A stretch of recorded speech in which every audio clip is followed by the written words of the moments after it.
Assalamualaikum warahmatullahi wabarakatuh. Semangat pagi Sobat Dunia Ketenagakerjaan. Selamat berjumpa dengan channel Dunia Ketenagakerjaan. Channel yang akan mengupas seputar regulasi yang berlaku di bidang hukum ketenagakerjaan. Kami bukanlah yang terpandai dan paling menguasai di bidang hukum ketenagakerjaan, tetapi kami termotivasi untuk berbagi sedikit pengetahuan yang kami miliki yang mungkin bermanfaat bagi Sobat Dunia Ketenagakerjaan semua. Pada episode kali ini kami akan menayangkan paparan seputar Omnibus Law yang kami beri judul Ringkasan Perubahan Undang-Undang Nomor 13 Tahun 2003 tentang Ketenagakerjaan dalam Undang-Undang Nomor 11 Tahun 2020 tentang Cipta Kerja. Oke, sebelum lanjut, jangan lupa gerakan jari-jarinya sob untuk menekan tombol subscribe, like, dan share.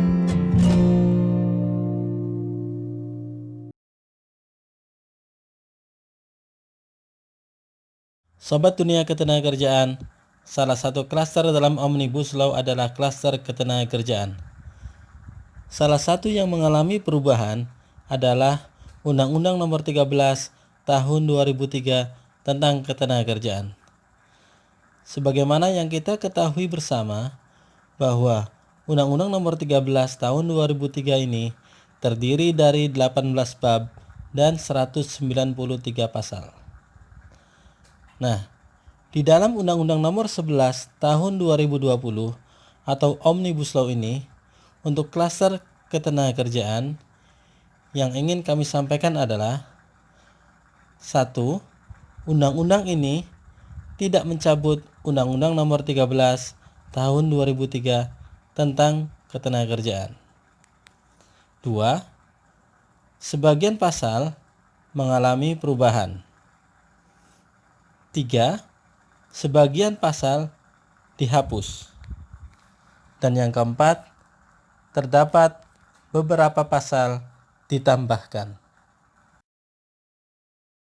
Sobat Dunia Ketenagakerjaan, terdapat pasal-pasal yang mengalami perubahan, yaitu sebanyak 31 pasal, yakni pasal 13, 14, 37, 42, 45, 47, 49, 56, 57, 57, 58, 59, 61, 66, 77, 78, 79, 88, 92, 94, 95, 98, 151, 153, 156, 157, 160, 185, 186, 187,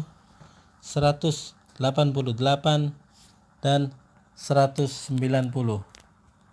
Selain itu, terdapat pula pasal-pasal yang dihapus, yaitu sebanyak 29 pasal, yakni pasal 43, 44, 46, 48, 64, 65, 89, 90, 91, 96, 97, 152, 154, 155, 158, 159, 161, 162, 163, 164, 165, 166, 167, 168, 169, 170,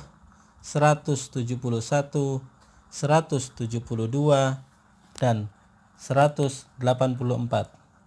Di samping pasal yang mengalami perubahan dan dihapus, terdapat pula pasal-pasal yang ditambahkan, yaitu sebanyak 13 pasal, yakni pasal 61A, 88A, 88B, 88C, 88D, 88E, 90A, 90B, 92A, 151A, 154A, 157A, dan 191A. Perlu Sobat Dunia Ketenagakerjaan ketahui, untuk pasal-pasal yang dihapus, tidak serta-merta aturan yang termuat di dalamnya ikut dihapuskan juga. Contohnya, pasal yang mengatur pengusaha dilarang membayar upah di bawah upah minimum terdapat dalam pasal 90 Undang-Undang Nomor 13 Tahun 2003 yang dihapus. Tetapi, aturan tersebut tidak hilang, melainkan ada dalam pasal 88E Undang-Undang Nomor 11 Tahun 2020. Jadi, untuk memahaminya diperlukan ketelitian dalam membaca undang-undang ini. Sobat Dunia Ketenagakerjaan, selain pasal-pasal yang mengalami perubahan, dihapus, dan pasal baru yang ditambahkan dalam Undang-Undang Cipta Kerja ini, untuk perubahan Undang-Undang Nomor 13 Tahun 2003 juga masih diperlukan adanya peraturan pelaksanaan berupa peraturan pemerintah yang terdapat dalam 19 pasal. Mari kita lihat satu persatu. Pertama, terdapat dalam pasal 42 bahwa diperlukan peraturan pemerintah yang mengatur jabatan tertentu dan waktu tertentu bagi tenaga kerja asing. Dan yang kedua terdapat dalam pasal 49 bahwa diperlukan peraturan pemerintah yang mengatur mengenai penggunaan tenaga kerja asing.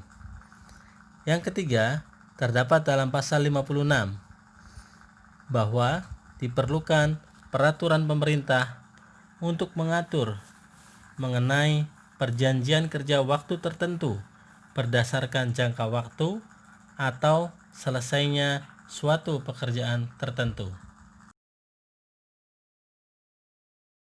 Yang keempat terdapat dalam pasal 59.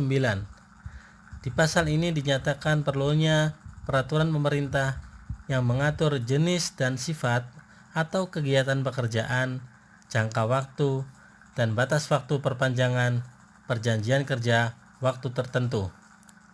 Kelima, terdapat dalam pasal 61A bahwa uang kompensasi akan diatur dalam peraturan pemerintah.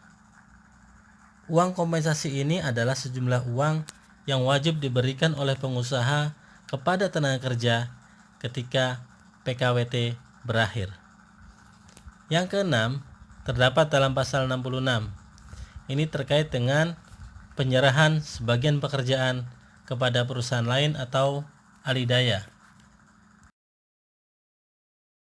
Di pasal 66 ini dinyatakan bahwa peraturan pemerintah diperlukan untuk mengatur mengenai perlindungan pekerja buruh sebagaimana dimaksud pada ayat 2 dan perizinan berusaha sebagaimana dimaksud pada ayat 4. Kemudian yang ketujuh terdapat dalam pasal 77 bahwa diperlukan peraturan pemerintah untuk mengatur waktu kerja pada sektor usaha atau pekerjaan tertentu yang dikecualikan dari ketentuan waktu kerja yang berlaku secara umum.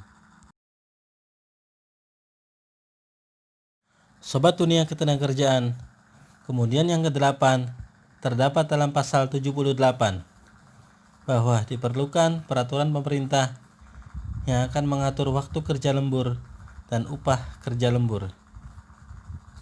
Yang kesembilan terdapat dalam pasal 79 bahwa diperlukan peraturan pemerintah yang menjelaskan perusahaan tertentu yang dapat memberikan istirahat panjang kepada pekerjanya. Kemudian yang ke-10 terdapat dalam pasal 88 bahwa diperlukan peraturan pemerintah yang menjelaskan kebijakan pengupahan.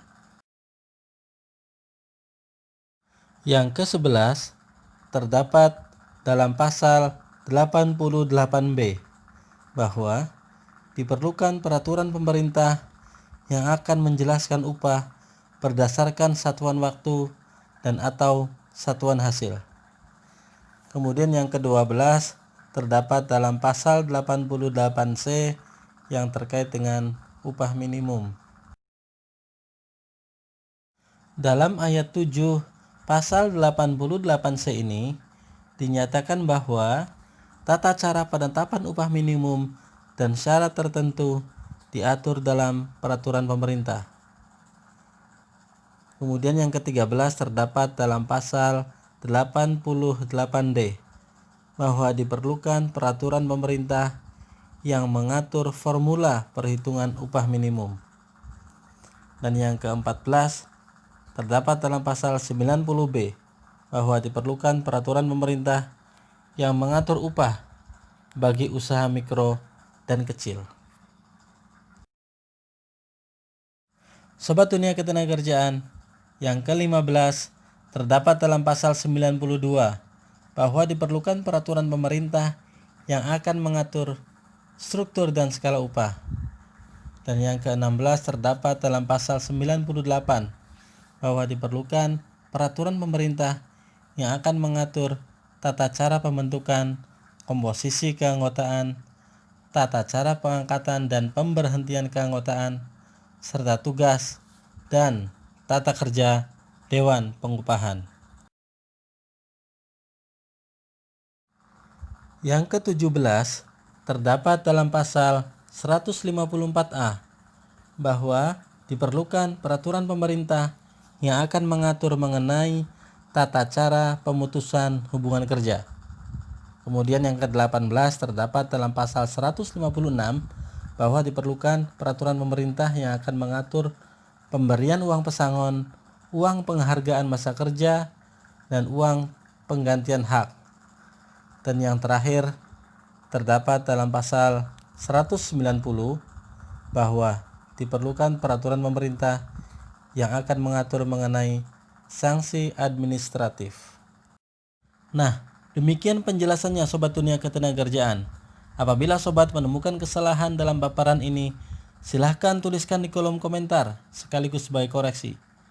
Jika tayangan ini bermanfaat, jangan lupa terus dukung channel ini dengan menekan tombol subscribe, like, dan share, serta nantikan terus tayangan-tayangan dari kami selanjutnya.